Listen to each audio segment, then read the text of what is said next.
Good morning, all of you. Welcome to your SST class. And students, today I am continuing your chapter, that is the chapter 1 of your history, that is nationalism in Europe. Now, students, I am at the last topic of your chapter. This is nationalism and imperialism. Under this topic, exactly, we have to be learn about uh, what how the become a nation state. Europe एक nation state की theory जिस पर वो चल रहा था वो कैसे बना, और the whole chapter tell us about the nationalism in Europe कि यूरोप में नेशनलिज्म की भावना कैसे आई. तो ये लास्ट टॉपिक है, इसलिए it is conclusion of the whole chapter also. So let us start it. In my previous videos, I explained you about the unification of Germany, Italy, as well as the Great Britain. Now today I am telling you some facts about Balkan region of Europe. Okay. चलिए let's start it. By the last of quarter of 19th century, nationalism no longer retained its idealistic liberal democratic sentiments of the first half of the century, but become a narrow creed with limited ends. During this period, nationalist groups become increasingly intolerant of each other and ever ready to go to war. What does it mean. देखिए, हम chapter को ध्यान से पढ़ रहे हैं, तो natural है कि हमें मीनिंग भी पता होना चाहिए व्हाट वी आर रीडिंग. वो क्या कह रहा है कि 19th सेंचुरी के लास्ट क्वार्टर तक आते आते नेशनलिज्म जो था वो no longer retain its idealist liberal democratic sentiments. वो अब लिबरल डेमोक्रेटिक सेंटिमेंट्स के साथ नहीं था जो कि फर्स्ट हाफ में था, but become a narrow creed with limited ends. But क्या हो गया था, नैरो, बहुत नेशनलिज्म सुकड़ गया था. वो अब लार्ज आइडियाज़ को लेकर नहीं चल रहा था, उसके लिमिटेड एंड्स थे, यानी कि वो पर्टिकुलरली कुछ ही चीज़ों की डिमांड रख रहे थे, nothing more than it. During this period nationalist groups become increasingly intolerant of each other and ever ready to go to war. जो नेशनलिस्ट ग्रुप्स थे, जो राष्ट्रवाद चाहते थे, जो देशभक्ति पैदा करते थे लोगों के बीच में, वो खुद ही इनटॉलरेंट हो गए थे और वो लड़ने के लिए तैयार रहते थे बिल्कुल छोटी सी बात पर भी. The major European powers in the turn manipulated the nationalist aspiration of the subjects people in Europe to further their own imperialist aims. अब क्या आ गया था यूरोप में, एम्पायरलिज्म आ गया था. तो what do you mean by imperialism. आपको एम्पायरलिज्म का मीनिंग पता होना चाहिए. एग्जैक्टली एम्पायरलिज्म क्या होता है. Imperialism is a state. Imperialism means when, जब जो व्हेन क्या हो रहा है कि हमारे जो बिग कंट्रीज़ हैं, बिग और we can say rich, big और रिच कंट्रीज़ जो हैं, दे कंट्रोल्ड, वो कंट्रोल करते हैं किस पर, दे कंट्रोल्ड ऑन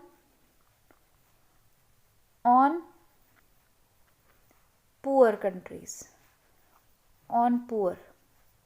जब रिच पुअर पर कंट्रोल करना स्टार्ट कर देते हैं तो हम उसे इम्पेरियलिज्म कहते हैं. ठीक है. तो इम्पेरियलिज्म एक ऐसी स्टेट थी जब रिच कंट्रीज़ ने पुअर्स को अपने अंडर लेना स्टार्ट कर दिया. अब यूरोप में एग्जैक्टली यही आ रहा था. वो नेशनलिज्म की जो भावना थी वो ख़त्म हो गई थी और उन्होंने अपने आप को इम्पेरियलिस्ट एम्स के अंडर ले आए थे. ठीक है. अब इसमें सबसे more serious source of nationalist tension जो था वो था यूरोप में, दैट इज़,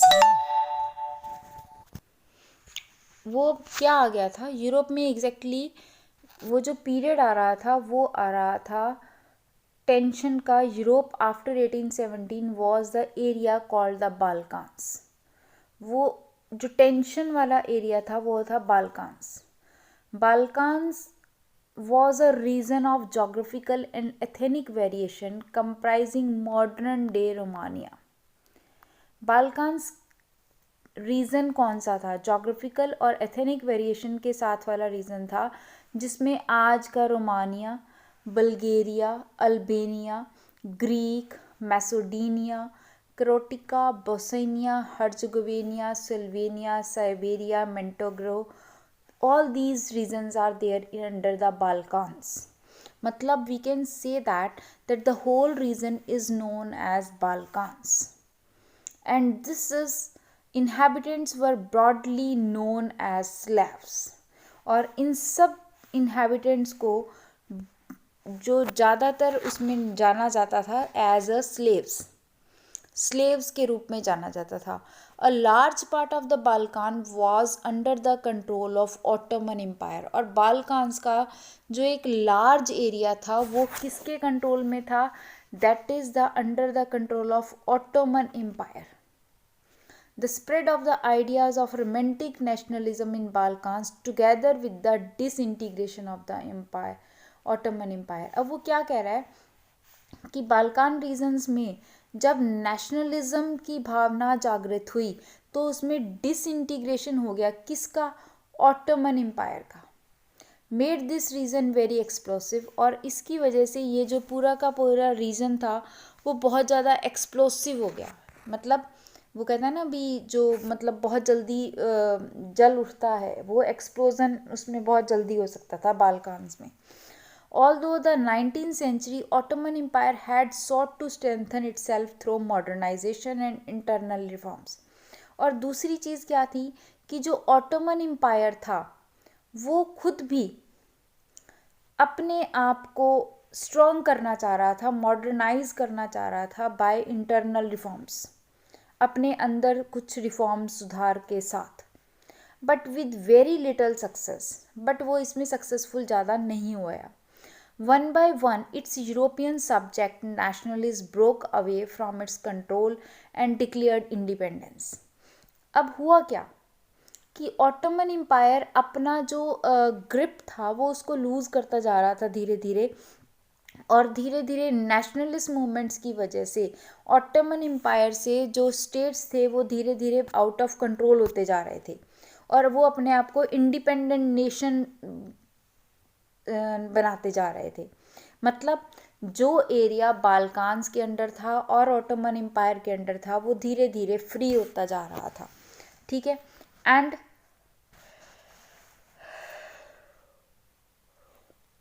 इसके साथ साथ बाल्कान्स पीपल बेस देयर क्लेम्स. अब जो इसमें क्या हुआ कि जो बाल्कान्स के लोग थे, they people base their claims for independence or political rights on national and use history to prove that they had once been independent but had subsequently been subjugated by foreign powers. अब जो बाल्कान्स के लोग थे वो ये claim कर रहे थे कि उनको भी फ्रीडम मिलनी चाहिए, पॉलिटिकल राइट्स मिलने चाहिए, और हिस्ट्री में ये प्रूव था कि वो इंडिपेंडेंट थे, बट फॉरेन पावर्स ने उन्हें धीरे धीरे अपने अंडर ले लिया था. Hence the rebellious nationalists in Balkans thought of their struggle as attempt to win back their long lost independence. और फिर क्या हुआ? वॉर हुई, लड़ाई झगड़ा हुआ, और लड़ाई के बाद what happened after war? बाल्कान्स का जो रीजन था वो फ्री हो गया एंड उनको जो अपनी लॉन्ग लास्टिंग इंडिपेंडेंस जो वो चाह रहे थे, they can able to be win this back. Okay. तो बाल्कान्स फ्री हो गए, ऑटोमन एम्पायर से भी फ्री हो गए. ऑटोमन एम्पायर बड़ा इंपॉर्टेंट रोल प्ले कर रहा था उस समय यूरोप में. ठीक है. तो as the different Slavic nationally struggle to define their identity and independence, Balkan area become the area of intense conflicts. अब इंडिपेंडेंट एरियाज हो रहे थे, बाल्कान्स के बीच में आपसी बहुत ज़्यादा कॉन्फ्लिक्ट्स थे और वो अपने एक दूसरे से जेलस फील करते थे. They want to be gain more territory. वो एक दूसरे की टेरिटरीज़ को लेना चाह रहे थे, जीतना चाह रहे थे. मैटर्स वर कॉम्प्लिकेटेड. मैटर्स क्या हो गए थे? बहुत ज़्यादा कॉम्प्लिकेटेड हो गए थे. बाल्कान्स में बिग पावर रेवलरीज आ रही थी. ठीक है. European powers over trade and colonies as well as naval and military might. और यूरोप में पावर्स धीरे धीरे इंक्रीज हो रही थी। रशिया, जर्मनी, इंग्लैंड, हंगरी, ये सब क्या हो गए थे, ये पावरफुल नेशंस के रूप में टर्न हो गए थे। और ये आपस में बाल्कान्स के रीजन को भी लेना चाह रहे थे और बाल्कान्स में भी प्रॉब्लम क्रिएट कर रहे थे।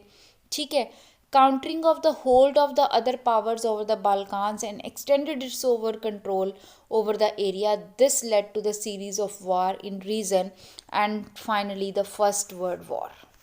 यही एक रीज़न था कि ये जो स्टेट्स थे, ये कंट्रीज़ जो थे, ये सारे आपस में लड़ने के लिए तैयार हो गए।